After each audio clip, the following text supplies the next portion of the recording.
A very warm welcome back to the news in details. Now, newly elected local leaders have been noting that they will not be able to properly carry out their duties unless proper communication channels are established at the local level to get the relevant information to communities in a timely fashion.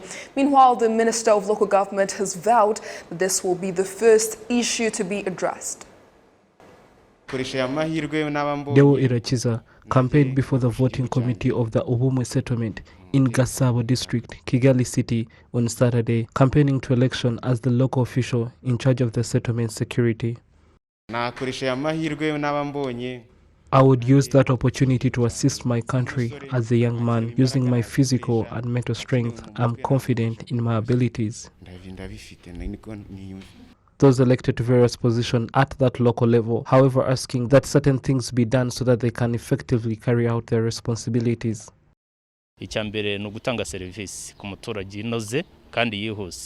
Our primary objective is to provide good and permanent services to the residents, so settlement leaders should be facilitated to do that at all levels. If a message arrives meant for the settlement, it should be passed on without delay so that the settlement governing council is able to inform the residents without being under a lot of pressure.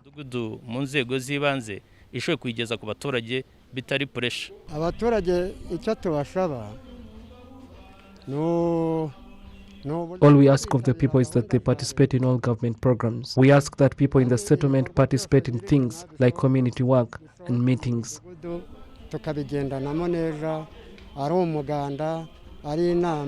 Government officials are reminding local leaders that serving the people is supposed to be the priority at all times. I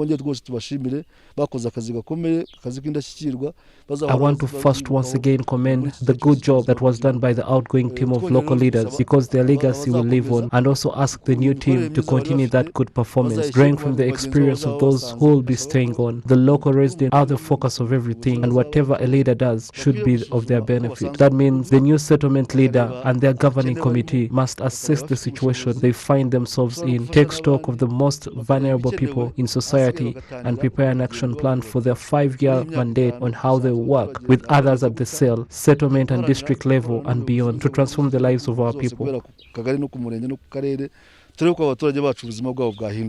The minister also reminded that no local leader is supposed to become a burden to the people he serves, and any phone to be misbehaving will be permanently replaced. Derek Mahanji, reporting for RwandaTV News. Thank you, Derek, for that report. Now, the French embassy in Rwanda has announced that there will be activities to commemorate the genocide against the Tutsi in Rwanda at the Francophone Culture Center of Rwanda. This was stated during a press conference held by the embassy in Kigali on Saturday.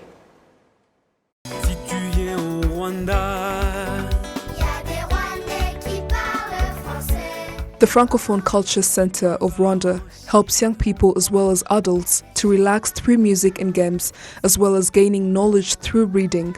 It is enjoyed by those who visit the center. It is a place to relax. We have a library. We organize concerts for people to come and relax and listen to good music. We also have a center that helps people who want to learn French. Ariko hari na centre de langue abantu bashaka kwiga igifaransa. Reading books is a good thing, and the books here are so many in every domain. You can find a book that would be useful to you, whether it's a storybook or a research book. The advisor for cooperation and cultural action and director of the French Institute of Rwanda, Juliette Bigot, says everyone is welcome to the center, and that unlike in the previous years, it will play a significant role in commemorating the genocide against the Tutsi. Ce centre s'appelle le Centre culturel francophone parce qu'il a vocation à accueillir tous les publics francophones. This is a Francophone Culture Center that aims to accommodate all French-speaking people, but which also welcomes everyone. There are a lot of activities mostly for the youth. The center will also be one of the venues for the commemoration of the genocide against the Tutsi. There is much we plan to do in the commemoration month of April. Autour de cela, évidemment pour les commémorations du mois d'avril. The ambassador of France to Rwanda, Antoine Anfray, says the progress made in Rwanda-France relations is set to thrive as it is built on the historical facts and truth. Il y a la responsabilité des Rwandais eux-mêmes, enfin d'une partie des Rwandais, des extrémistes. Il y a la responsabilité de cet héritage colonial belge. Rwandans played their part as well. Part of them were extremists. Rwandan rulers consumed everything that the Belgian colonials told them without analyzing it first, hence doing the abominable. France also played its part by ignoring the information which they were provided and supported the regime of those who were killing.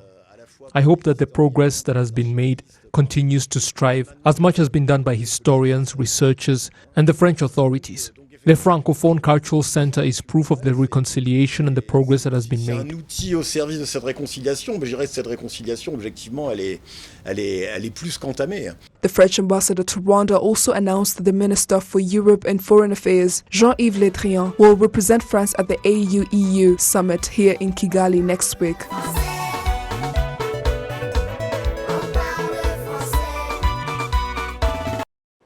Residents who've long been members of cooperatives are happy that they changed their lives. This comes after some that started from scratch now have been able to build residential buildings. Innocent Mugawa reports. In 1998, Shogoza Selemani worked as a hawker. Something he says wasn't easy at all. I had no permanent workplace, and I started with a capital of not even 30,000 Rwandan francs. My stock used to be made of handkerchiefs, safety pins, things someone can hold in their hands. The Rwandan government has encouraged people to join cooperatives so that they can join forces and move forward together. That's when Shogoza and 21 colleagues put together a cooperative, each member contributing 21,000 Rwandan francs.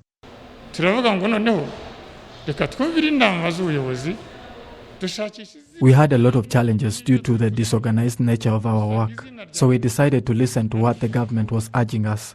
So that is why we started our cooperative and named it Nkunda Mahoro. The idea came from where we used to go to drink milk, since eating wasn't possible. You can't have a stock of 20,000 Rwandan francs and again think about restaurant food.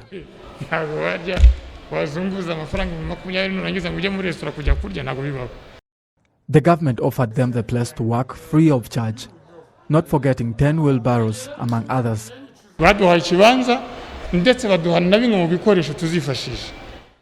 They gave us a piece of land and some other materials like wheelbarrows, spades. We thank the government.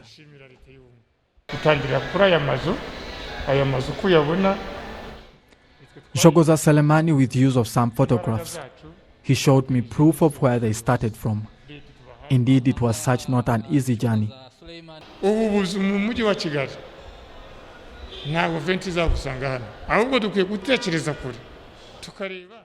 Considering how they used to explain the 2020 government program, we realized that our working nature wouldn't be fit for the city. So we started thinking of how we can fit in that vision. Our worry is no more. We attribute it all to good governance.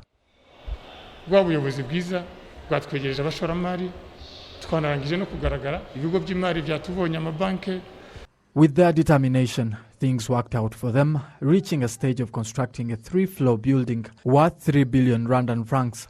Although they started as 21 members, they were later joined by other members, and they have now reached 200 in total. And these are the very ones that they found qualified to keep pace with the country's vision. They were also able to construct another story building worth more than 11 billion Rwandan francs. A member with the biggest share has 700 million Rwandan francs and the smallest has 3.5 million Rwandan francs. Shogoza Selemani confirms that their dream has come true because the building they have built has the capacity to accommodate 2,000 both small and large-scale business owners. Uamngezi Aida is one of the members of the Nkunda Mahoro cooperative. She explains the benefits of being in a cooperative. If you are to do something with 3 or 4 people, you feel motivated and it benefits all of you.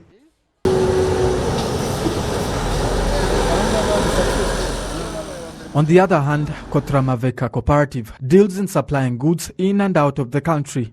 In 2011, started with only 1 vehicle and now has more than 60 trucks, including those of the cooperative and the members.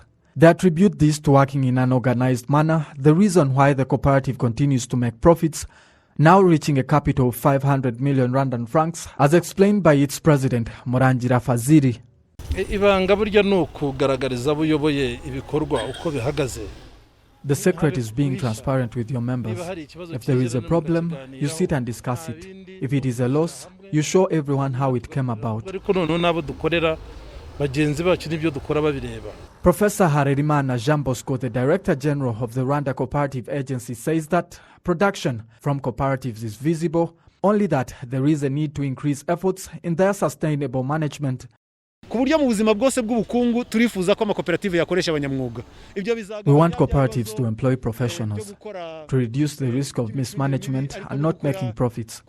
If we employ professionals, the profits will increase and reach many members. The other thing is to sensitize them to use technology.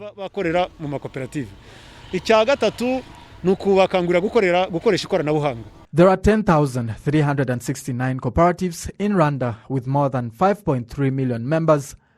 Innocent Mugabo, RTV News. Thank you, Innocent. Now, former fighters of armed groups that have been operating out of the Eastern Democratic Republic of Congo, now at the Mutobo Demobilization and Reintegration Camp, have been vaccinated against COVID-19 and are thanking the government of Rwanda for caring for them, just as it cares for all other Rwandans.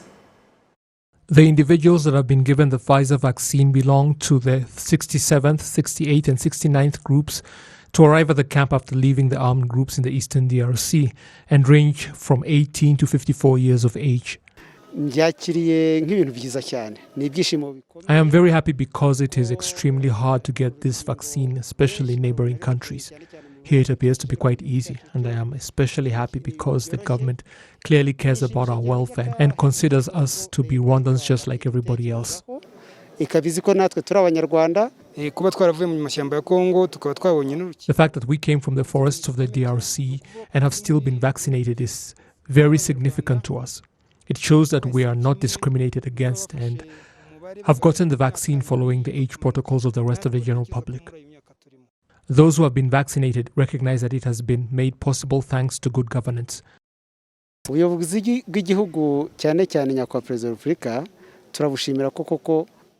We thank the government for its good leadership, especially His Excellency the President of the Republic. The government puts a lot of effort into ensuring that there is harmony in the society and cares for the welfare and future of all Rwandans. The vaccination campaign at the camp is part of a much broader effort to defeat the COVID-19 pandemic.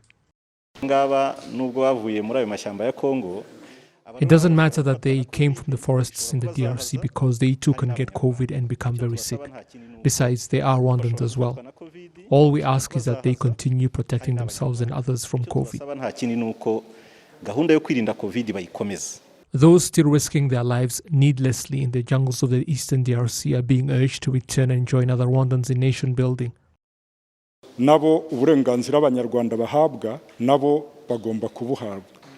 They too must be treated like all other Rwandans and enjoy those rights. These people decided to separate themselves from those armed groups. I do not believe they are being vaccinated in those forests now, are they? We therefore urge them to tell others left behind in the DRC and elsewhere to return as well.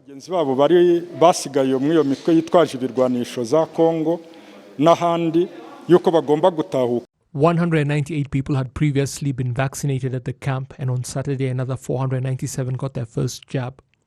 More than 100,000 people in Musanze district have now got the first dose of the COVID-19 vaccine, while another 40,000 are now fully vaccinated. Across the country, local residents in different areas have been taking the initiative to construct important infrastructure for their communities, like roads and offices for their local authorities. Now they say they are proud to play their part in nation building. Johnson Mugabo lives in Mubanu settlement, Rusheshe Cell, Masaka sector of Kicukiro district here in Kigali city. Johnson took it upon himself to build a settlement office for Mubanu worth 11 million Rwandan francs and explains why he did it. Igitekerezo cyaje biturutse yigeze gushaka umuyobozi w'umudugudu mari minsi 3 naramubona. I decided to do it after it took me 3 days to find the settlement leader, and by the time I found him I no longer needed him for the service I had originally set out for. Ama service icyo nashaka kuyimaza igihe cyarangiye. Johnson's undertaking was not easy, but he got help from his neighbors. Byari bigoye kubera ko amafaranga sananya afite icyarimwe. It was difficult because I did not have all the money to begin with, so I had to do it progressively over a period of 1 year. I got a lot of help from the people.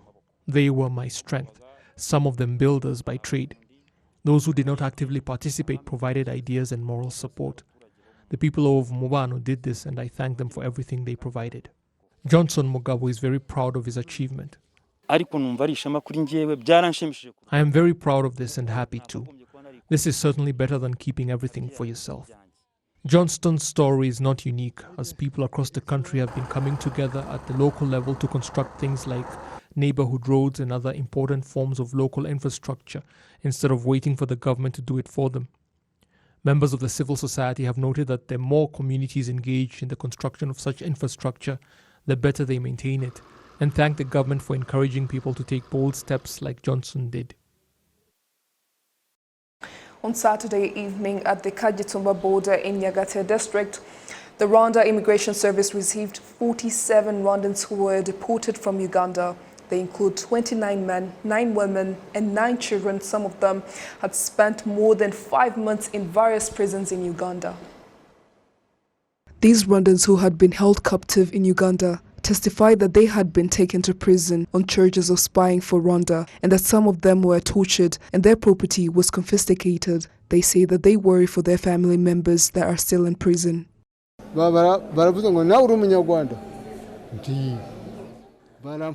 They asked me if I'm Rwandan and I said yes, and then they arrested me. When my son came to ask them why they had arrested me, they arrested him too. In prison, they were torturing me, accusing me of being a Rwandan spy.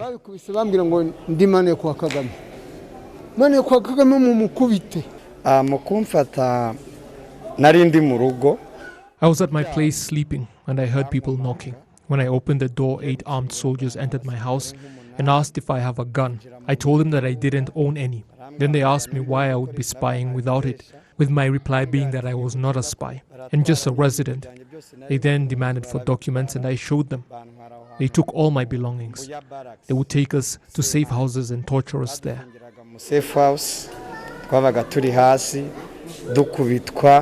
Among those deported to Rwanda were those that had been living in Uganda for more than a decade and were doing various jobs before being arrested. Many say the Ugandan security organs demanded bribes from them in order not to arrest them, but that they had done none to give, resulting in their detention.